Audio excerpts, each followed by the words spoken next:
I caught aperture fever and upgraded from an 8-inch Schmidt-Cassegrain telescope to the 11-inch behind me. While I was temporarily cured, it came with a host of side effects. Today we're diving deep into aperture right here on Night Sky Voyager.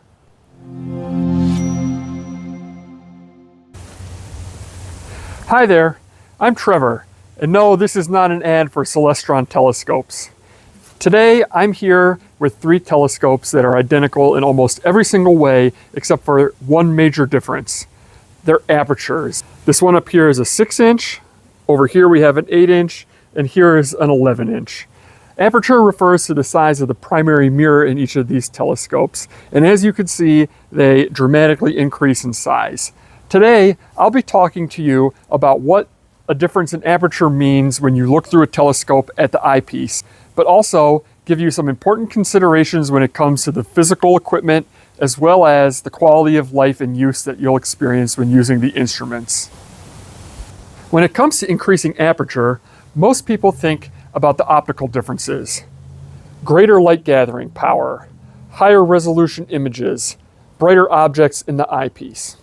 However, the increasing size of the equipment introduces variables that I like to call the quality of life factor. These variables can have a dramatic impact on your overall observing experience and are very important to consider. Let's examine these in a little more detail. First, we'll talk about the optical improvements. Next, we'll talk about the physical considerations, and then we'll wrap up with the quality of life factors. Aperture fever hits hard, and it's usually because of what you see in the eyepiece of your buddy's bigger telescope at a star party. We have an old saying in astronomy, aperture is king. And we say this because when the king shows you what he can do, the fever rises. This saying originated because more aperture gives you brighter objects, sharper images, and better contrast. Let's take a minute to define those. Brightness. How much light reaches your eye? More aperture means faint galaxies and nebula become visible and have more detail. Resolution is the ability to separate fine details.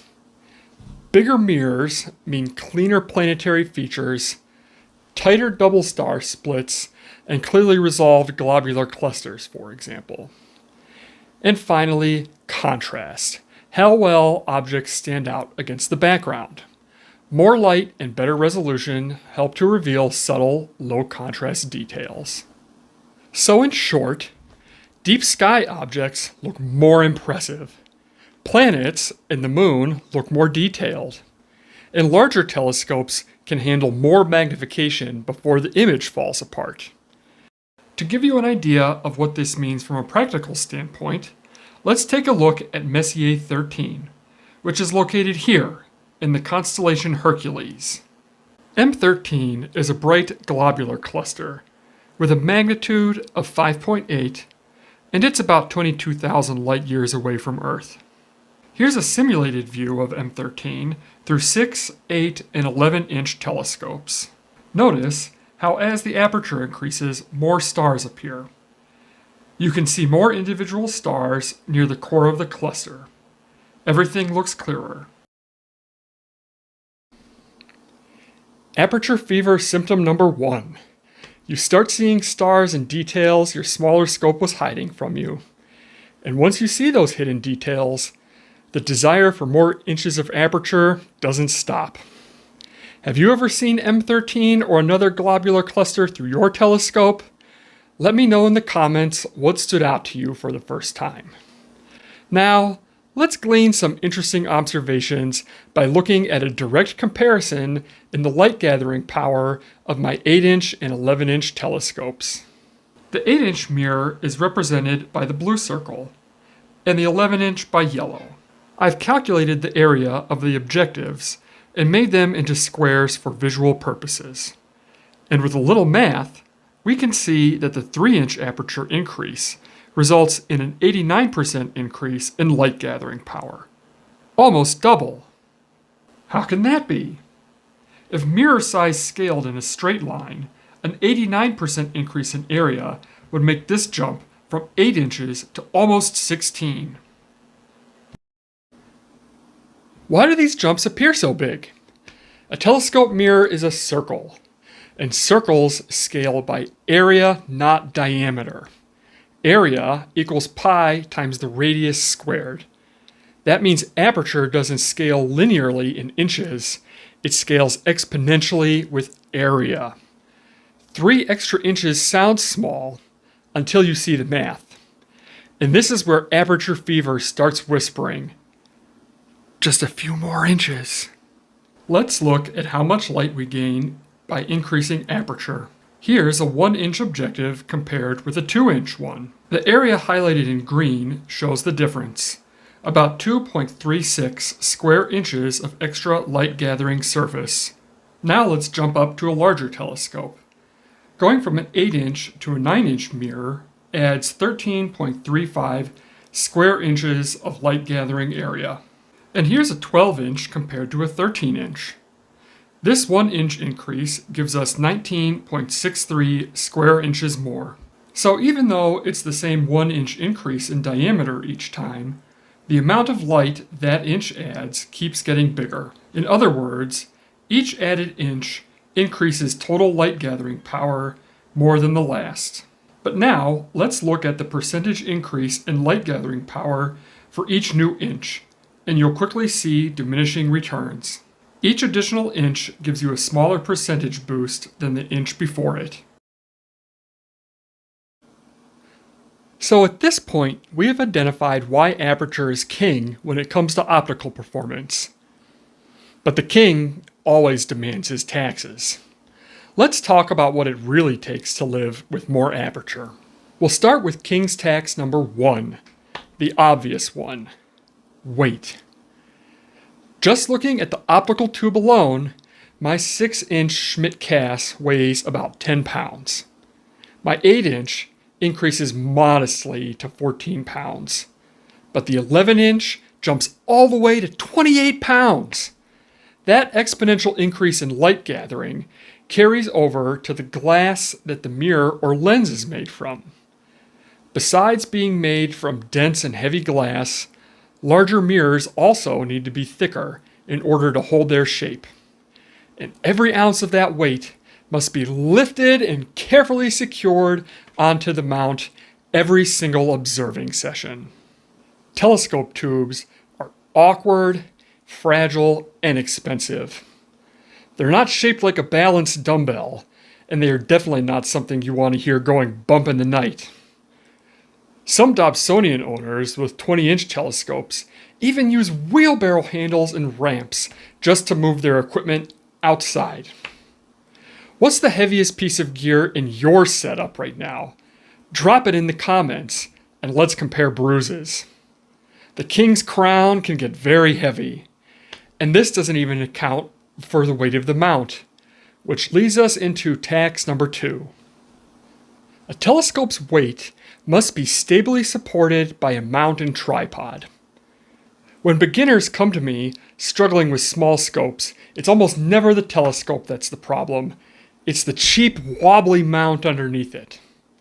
Typically, the rule of thumb is that the mount should be rated for twice the weight of the equipment it's carrying. This is very true for photography rigs, but the stability is nice for visual observers as well. As aperture grows, mount requirements grow even faster. After all, the king needs a throne. The mount for my 8-inch SCT has a 15-pound mount head and requires 2 10-pound counterweights, plus the tripod it sits on. And at a 30-pound rating, I'm pushing its limits. My 11-inch telescope mount has a head that weighs more than 30 pounds, plus 2 21-pound counterweights, and the mini pier it sits on. This mount has a 70-pound weight limit. Once you add finders, eyepieces, and the other royal accessories, you can end up in high double digits or even triple digits for overall system weight. So if you're investing in a setup, the mount will usually demand the biggest share of your budget, This leads us to King's tax number 3, the royal treasury. Let's talk about cost. Bigger glass means more cash, and the king has expensive taste. With increasing aperture, the price of everything rises. The telescope costs more, the mount costs more, and even the small accessories get pricier. The aluminum dew shield for my C11, for example, goes for $260. Serving the king comes with royal expenses. King's tax number 4 is thermal stability. Mirrors absorb heat during the day and release that heat all night long. And that heat disrupts your view until the mirror reaches thermal equilibrium with the air. Bigger mirrors store more heat and take longer to cool down. It can take hours for a large SCT to stabilize thermally. That is why you frequently see cooling fans on telescopes with 10-inch or larger apertures. But also, some larger SCTs feature passive cooling vents. Sometimes the sky is ready, but the king is not. He works on his own schedule. We finally come to King's tax number 5, the king's royal carriage in estate, or storage and transportation. Large telescopes need large storage spaces, and every square foot of your home is valuable. My friend with a 20-inch Dobsonian stores his telescope in a cargo trailer that he tows with a full-size SUV. More personally, my 11-inch currently occupies a corner of my living room, which I promise you is greatly appreciated by my wife. I do, however, know someone who transports a 16-inch Dobsonian in the back of their Toyota Camry. It's a tight fit, but it's proof anything is possible. So yes, Aperture may be king, but the king demands his taxes. Weight, mounts, money, cooling, storage space, transportation. It's important to know what you're signing up for before you swear loyalty to the crown. However, those taxes are just the beginning, because the king doesn't only change your telescope, he also changes how you observe. By now, we've clearly established why Aperture is king. But every king has a dark side. Sure, upgrading to a bigger telescope does, at least temporarily, cure aperture fever, but that comes with a host of side effects. These side effects don't show up on spec sheets or telescope comparison charts. They show up in your quality of life as an observer. Let's talk about how King Aperture changes your observing lifestyle. Side effect number 1 is setup fatigue. Bigger telescopes require more time and effort to set up and pack away. Carrying heavy equipment, assembling the mount, balancing counterweights, powering accessories, and attaching dew control all increase the amount of work before you ever even get to look through the eyepiece. Quick observing sessions become less common because they no longer feel quick. This leads us to side effect 2, lost spontaneity. With a small scope, you can step outside for 10 minutes and enjoy the moon or a bright planet. But with a larger setup, observing becomes a production that you might not always feel up for. Short breaks in the clouds might not last long enough to justify the effort. And if preparing the telescope takes longer than the sky stays clear, you start staying inside. You can probably tell these side effects are building on each other. Side effect 3 is usage decline. Aperture fever convinces you that you will observe more with a bigger scope, but often the opposite happens. Any friction between you and the sky reduces how often you get outside. Even the most impressive telescope will not inspire awe if it never leaves the house. The old adage, the best telescope is the one that gets used, is very insightful.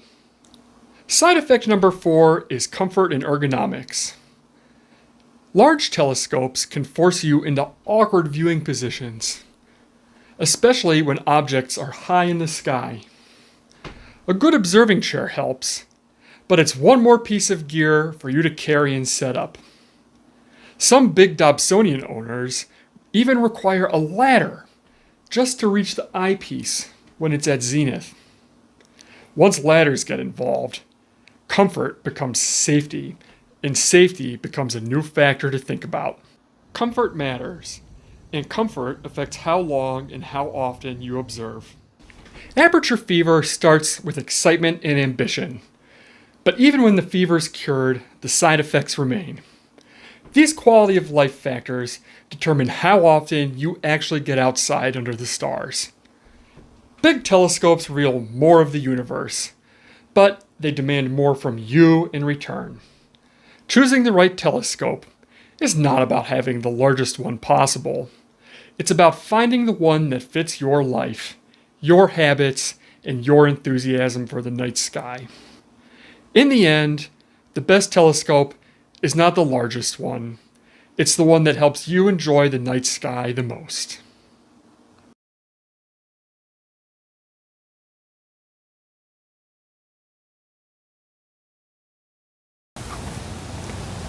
Evenings like tonight are the perfect example. When you're chasing sucker holes, looking for a quick glimpse of Saturn, setting up the 11-inch is just too much hassle. This 6-inch, however, can be set up in just a few minutes flat. So sure, it's true, the bigger telescope will reveal more, but the bigger telescope needs to be outside under the stars in order to do that. It's a great reminder of why they say the best telescope is the one that you use the most. Thank you for watching Night Sky Voyager. I hope you found this information useful. If you did, please like the channel and consider subscribing.